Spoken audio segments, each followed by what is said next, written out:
Hey guys, Ricardo here and welcome to the Blog Tech Tips.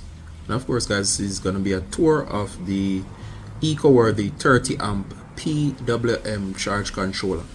Now what makes these charge controllers so attractive is that they are very affordable. It's actually very small and of course although it's PWM and it's not a MPPT, which is the latest technology, due to the affordability it's still very attractive to check these out. Alright, you do get these in various kits, but of course it's going to be focused on the charge controller itself, just to give you a tour and the features of what you get. Now of course you can look at this compared to my fist, or you could use my finger to see that this is like about 3 inches by about another 4 inches, so it's very small. Now if you can see here, I'll give you a rundown. It does come with a LCD display. It's a black and white, so it's just plain, eco-worthy, and of course you can see it says solar power controller. Now if you go over here, there's a single control button. It comes with 2 USB ports, meaning you can use it to charge anything that uses USB, and of course the front here, and it gives you these 6 inputs, output, and of course I'll run you through. So it gives you positive, then negative, that's for the PV, which is the photovoltaic, which is the solar panels. The battery, it gives you 2 here again, that's positive and negative, and they are numbered 1 through to the 6. And of course over here we have the load, indicated by the bulb.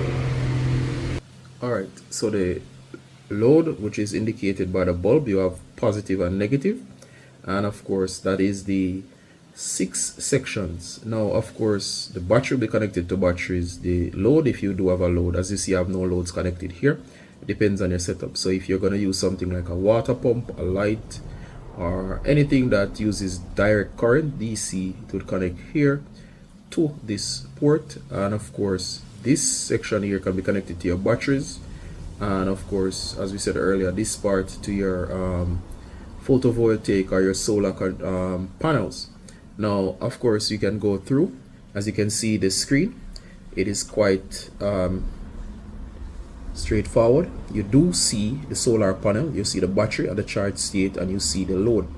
Now of course it's showing you here that the battery, the panel is working. As you see, the arrow indicates when you have power coming in, and it shows you power is coming in. If that arrow disappears, it means that it's not receiving any power, or then the arrow disappears and you do not see the solar panel, especially at night. The battery indicates the state. As you can see here, it is about 75%, going on to 75%, somewhere there about. And of course again you can see here the load, meaning that it's output into the load. That is if anything was actually connected to the load. Alright, so again it is charging and it's showing you the voltage of the battery. It's 13.5 volts. You can press this to control. You would press once, long press to select, and so on. So as you can see again, it does also show you the battery's amperage, 11.2 amps. That's what it's getting from the panels now, meaning that's receiving that from the solar panels. I have 2 100-watt solar panels connected, and of course those 2 100-watt solar panels are giving you the amperage that you're seeing here. It doesn't go into a lot of details or every detail, but it does provide enough information. So here we go.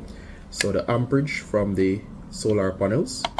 Next we have the amperage if there was anything connected to the load, that would be here. And of course that's where we were just now. And if I press again, it tells you the 35 degrees for the battery, and it goes back to this screen.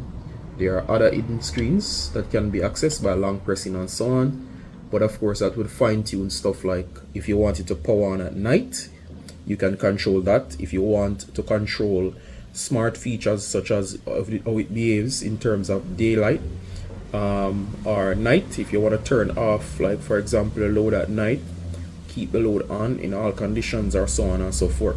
Overall this is a very affordable charge controller. You can get this for under $30 or about $30. You can get it in some cases cheaper than $30, but of course it depends on what deals are going on.